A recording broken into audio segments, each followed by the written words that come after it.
بسم الله الرحمن الرحيم. الحمد لله الذي أنزل على عبده الكتاب ولم يجعل له عوجا قيما لينذر بأسا شديدا من لدنه ويبشر المؤمنين الذين يعملون الصالحات أن لهم أجرا حسنا ماكثين فيه أبدا وينذر الذين قالوا اتخذ الله ولدا ما لهم به من علم ولا لآبائهم كبرت كلمة تخرج من أفواههم إن يقولون إلا كذبا فلعلك باخع نفسك على آثارهم إن لم يؤمنوا بهذا الحديث أسفا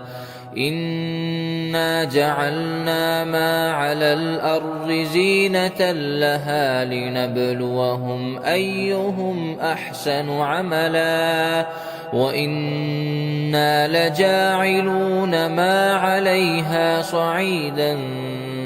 جرزا أم حسبت أن أصحاب الكهف والرقيم كانوا من آياتنا عجبا إذ أوى الفتية إلى الكهف فقالوا ربنا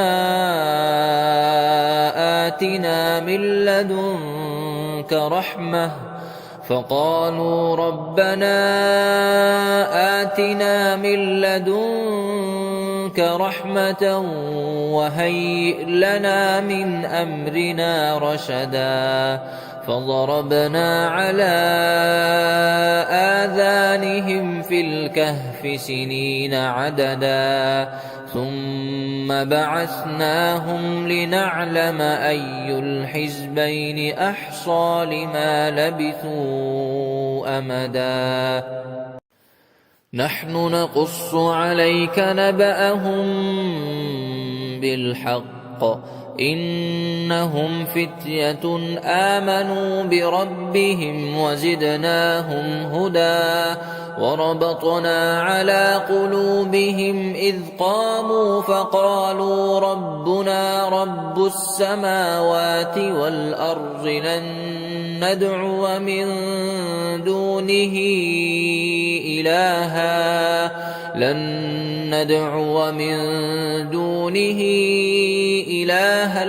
لقد قلنا إذا شططا هؤلاء قومنا اتخذوا من دونه آلهة لولا يأتون عليهم بسلطان بين فمن أظلم ممن افترى على الله كذبا وإذ اعتزلتموهم وما يعبدون إلا الله فأووا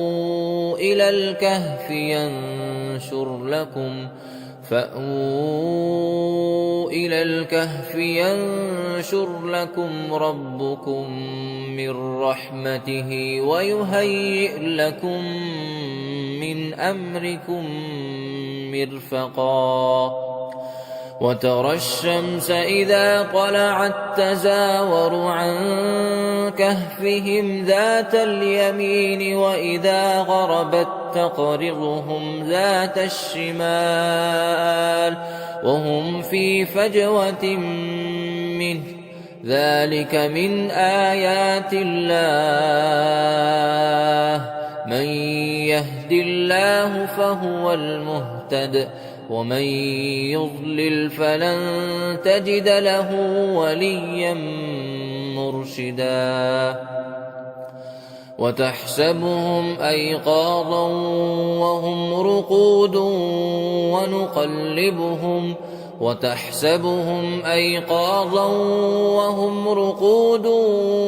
ونقلبهم ذات اليمين وذات الشمال وكلبهم باسط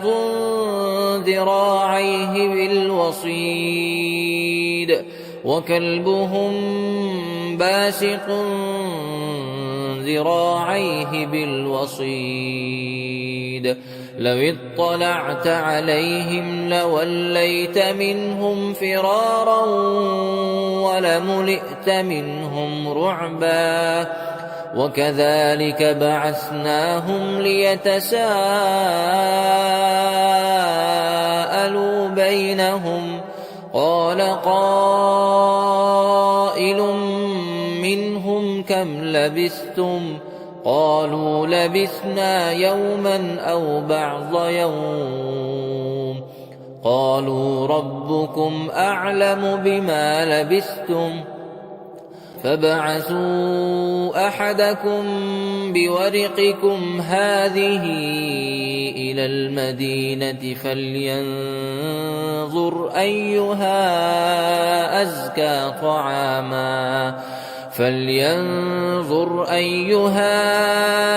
أزكى طعاما فليأتكم برزق منه وليتلطف ولا يشعرن بكم أحدا إنهم إن يظهروا عليكم يرجموكم أو يعيدوكم في ملتهم ولن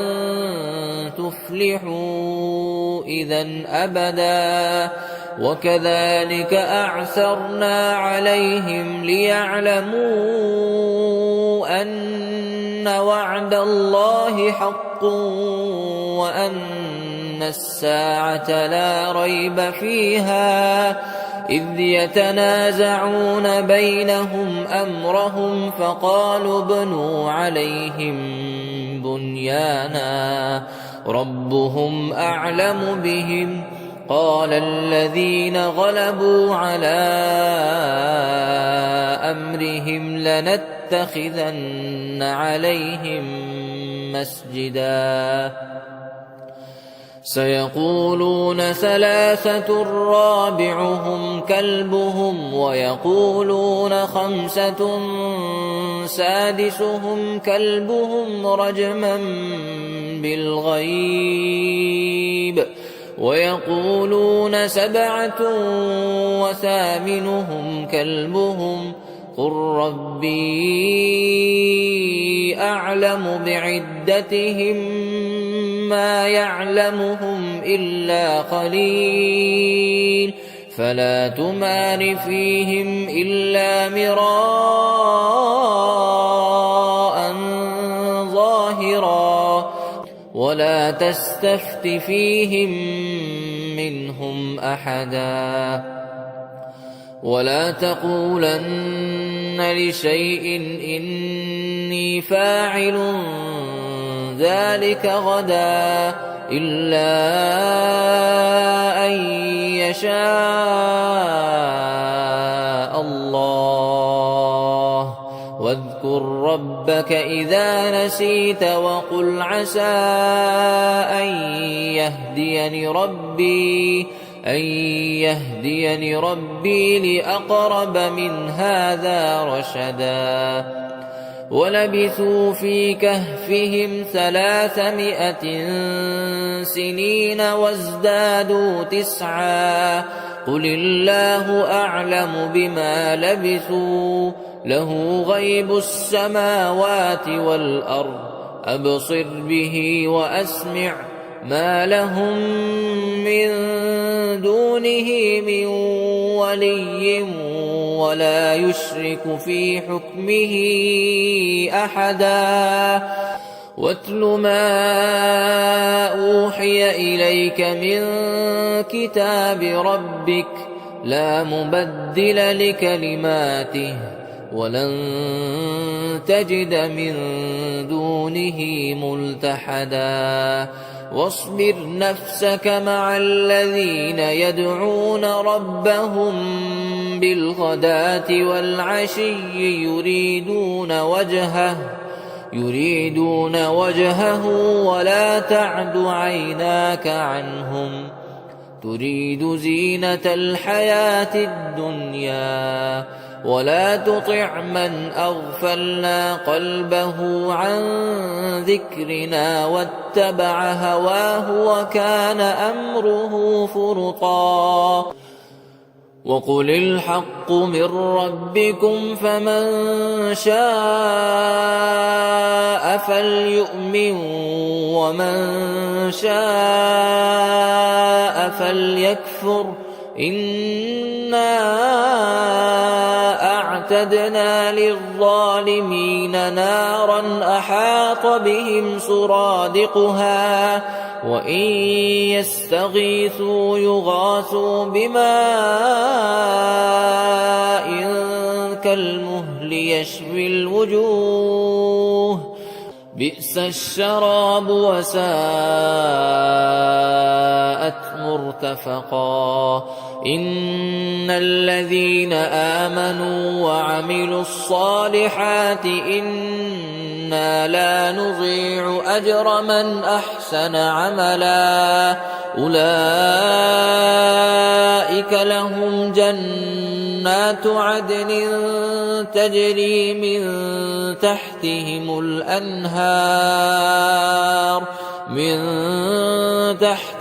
الأنهار يحلون فيها من أساور من ذهب ويلبسون ثيابا خضرا من سندس وإستبرق متكئين فيها على الأرائك نعم الثواب وحسنت مرتفقا واضرب لهم مثل الرجلين جعلنا لأحدهما جنتين من أعناب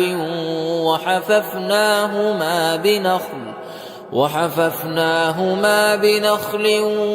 وجعلنا بينهما زرعا كلتا الجنتين آتت أكلها ولم تظلم منه شيئا وفجرنا خلالهما نهرا وكان له ثمر فقال لصاحبه وهو يحاوره أنا أكثر منك مالا وأعز نفرا ودخل جنته وهو ظالم لنفسه قال ما أظن أن تبيد هذه أبدا وما أظن الساعة قائمة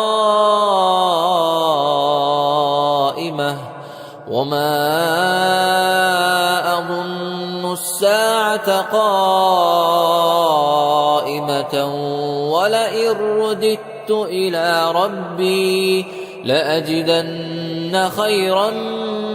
منها منقلبا قال له صاحبه وهو يحاوره أكفرت بالذي خلقك من تراب ثم من نطفة ثم سواك رجلا لكن هو الله ربي ولا أشرك بربي أحدا ولولا إذ دخلت جنتك قلت ما شاء الله لا قوة إلا بالله إن ترني تراني أنا أقل منك مالا وولدا فعسى ربي أن يؤتيني خيرا من جنتك ويرسل عليها حسبانا من السماء فتصبح صعيدا زلقا أو يصبح ماؤها غورا فلن تستطيع له طلبا وأحيط بثمره فأصبح يقلب كفيه على ما أنفق فيها وهي خاوية على عروشها ويقول يا ليتني لم أشرك بربي أحدا ولم تكن له فئة ينصرونه من دون الله وما كان منتصرا هنالك الولاية لله الحق هو خير ثوابا وخير عقبا واضرب لهم مثل الحياة الدنيا كماء أنزلناه من السماء فاختلط به نبات الأرض فأصبح هشيما تذروه الرياح وكان الله على كل شيء مقتدرا المال والبنون زينة الحياة الدنيا والباقيات الصالحات خير عند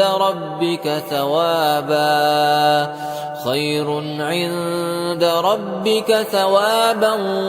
وخير أملا ويوم نسير الجبال وترى الأرض بارزة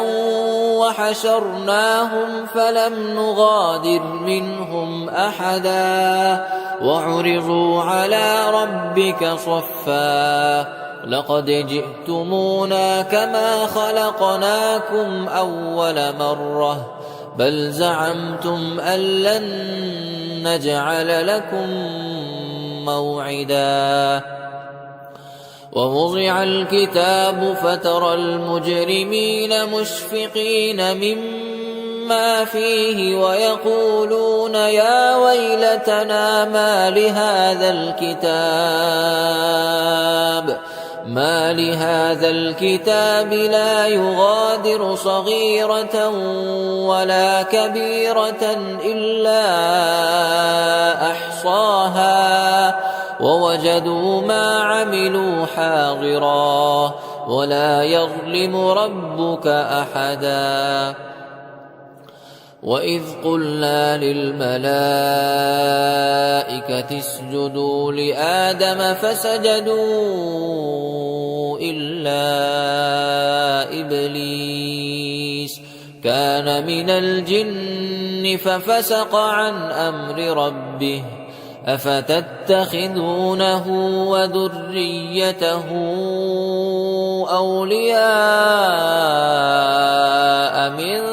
دوني وهم لكم عدو بئس للظالمين بدلا ما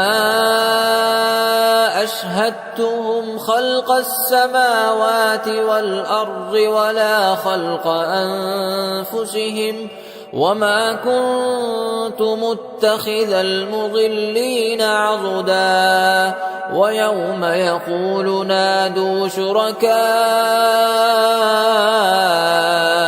الذين زعمتم فدعوهم فلم يستجيبوا لهم وجعلنا بينهم موبقا ورأى المجرمون النار فظنوا أنهم واقعوها ولم يجدوا عنها مصرفا ولقد صرفنا في هذا القرآن للناس من كل مثل وكان الإنسان أكثر شيء جدلا وما منع الناس أن يؤمنوا إذ جاءهم الهدى ويستغفروا ربهم إلا أن تأتيهم سنة الأولين أو يأتيهم العذاب قبلا وما نرسل المرسلين إلا مبشرين ومنذرين ويجادل الذين كفروا بالباطل ليدحضوا به الحق واتخذوا آياتي وما أنذروا هزوا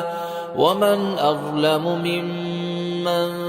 ذكر بآيات ربه فأعرض عنها ونسي ما قدمت يداه إنا جعلنا على قلوبهم أكنة أن يفقهوه وفي آذانهم وقرا وإن تدعوهم إلى الهدى فلن يهتدوا إذن أبدا وربك الغفور ذو الرحمة لو يؤاخذهم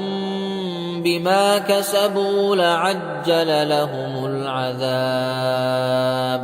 بل لهم موعد لن يجدوا من دونه موئلا وتلك القرى أهلكناهم لما ظلموا وجعلنا لمهلكهم موعدا وإذ قال موسى لفتاه لا أبرح حتى أبلغ مجمع البحرين أو أمضي حقبا فلما بلغا مجمع بينهما نسيا حوتهما فاتخذ سبيله في البحر سربا فلما جاوزا قال لفتاه آتنا غداءنا لقد لقينا من سفرنا هذا نصبا قال أرأيت إذ أوينا إلى الصخرة فإني نسيت الحوت وما أنسانيه إلا الشيطان أن أذكره واتخذ سبيله في البحر عجبا قال ذلك ما كنا نبغي فارتدا على آثارهما قصصا فوجدا عبدا من عبادنا آتيناه رحمة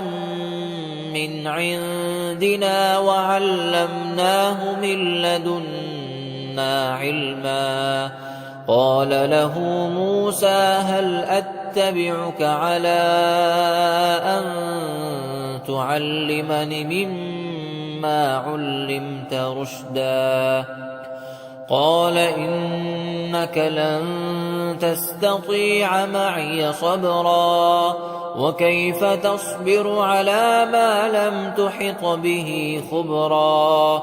قال ستجدني إن شاء الله صابرا ولا أعصي لك أمرا قال فإن اتبعتني فلا تسألني عن شيء حتى أحدث لك منه ذكرا فانطلقا حتى إذا ركبا في السفينة خرقها قال أخرقتها لتغرق أهلها لقد جئت شيئا إمرا قال ألم أقل إنك لن تستطيع معي صبرا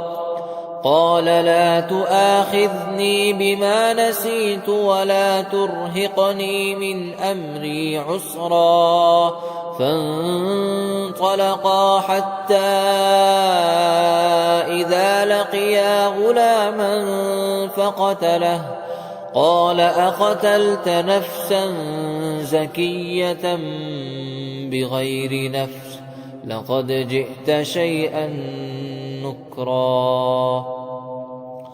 قال ألم أقل لك إنك لن تستطيع معي صبرا قال إن سألتك عن شيء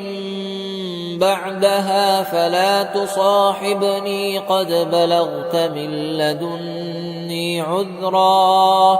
فانطلقا حتى إذا أتيا أهل قرية استطعما أهلها فأبوا أن يضيفوهما فوجدا فيها جدارا يريد أن ينقض فأقامه قال لو شئت لاتخذت عليه أجرا قال هذا فراق بيني وبينك سأنبئك بتأويل ما لم تستطع عليه صبرا أما السفينة فكانت لمساكين يعملون في البحر فأردت أن أعيبها وكان وراءهم ملك يأخذ كل سفينة غصبا وأما الغلام فكان أبواه مؤمنين فخشينا أن يرهقهما طغيانا وكفرا فأردنا أن يبدلهما ربهما خيرا منه زكاة وأقرب رحما وأما الجدار فكان لغلامين يتيمين في المدينة وكان تحته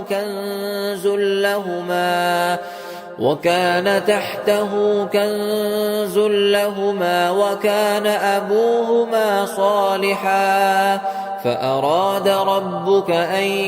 يبلغا أشدهما ويستخرجا كنزهما رحمة من ربك وما فعلته عن أمري ذلك تأويل ما لم تسطع عليه صبرا ويسألونك عن ذي القرنين قل سأتلو عليكم منه ذكرا إنا مكنا له في الأرض وآتيناه من كل شيء سببا فأتبع سببا حتى إذا بلغ مغرب الشمس وجدها تغرب في عين حمئة ووجد عندها قوما قلنا يا ذا القرنين إما أن تعذب وإما أن نتخذ فيهم حسنا. قال أما من ظلم فسوف نعذبه ثم يرد إلى ربه فيعذبه عذابا نكرا. وأما من آمن وعمل صالحا فله جزاء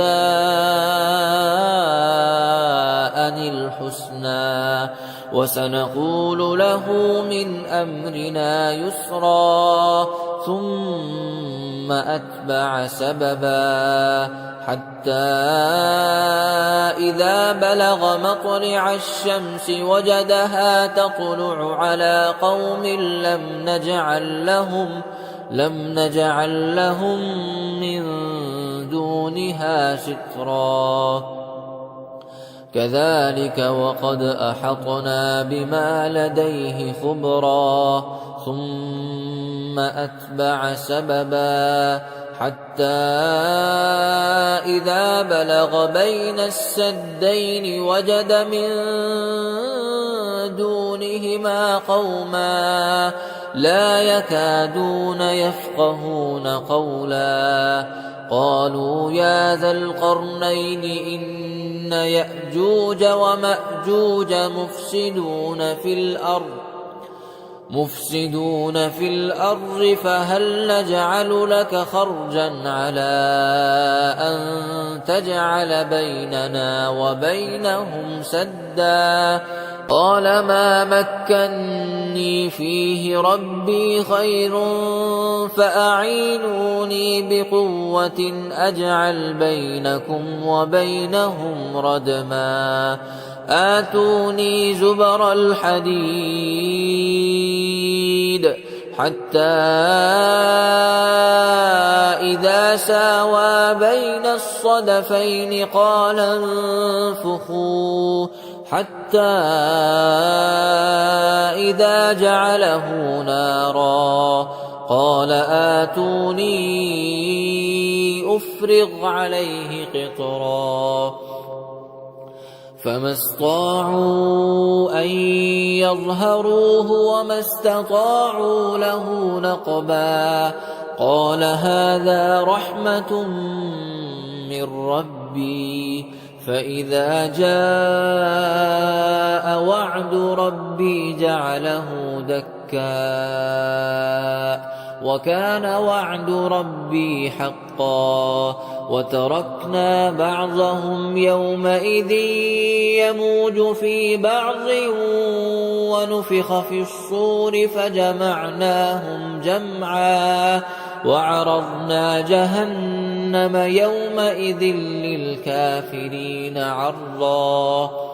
الذين كانت أعينهم في غطاء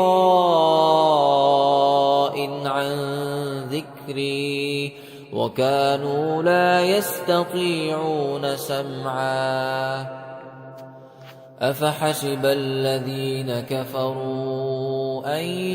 يتخذوا عبادي من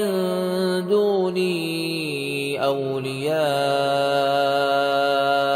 إنا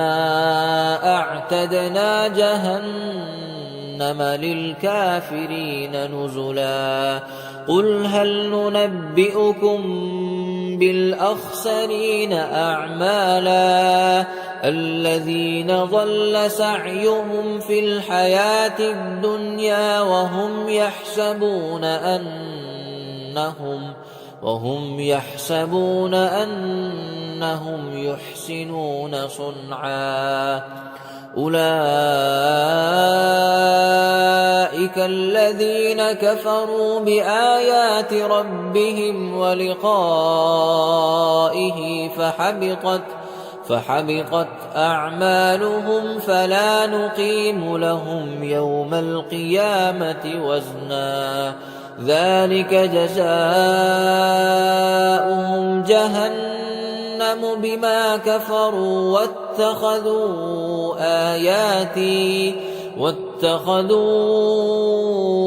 آياتي ورسلي هزوا. إن الذين آمنوا وعملوا الصالحات كانت لهم جنات الفردوس نزلا خالدين فيها لا يبغون عنها حولا قل لو كان البحر مدادا لكلمات ربي لنفد البحر قبل أن تنفد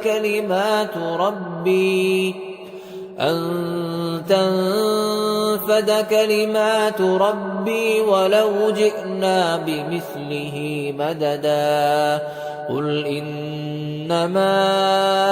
أنا بشر مثلكم يوحى إلي أنما إلهكم إله واحد فمن كان يرجو لقاء ربه فليعمل عملا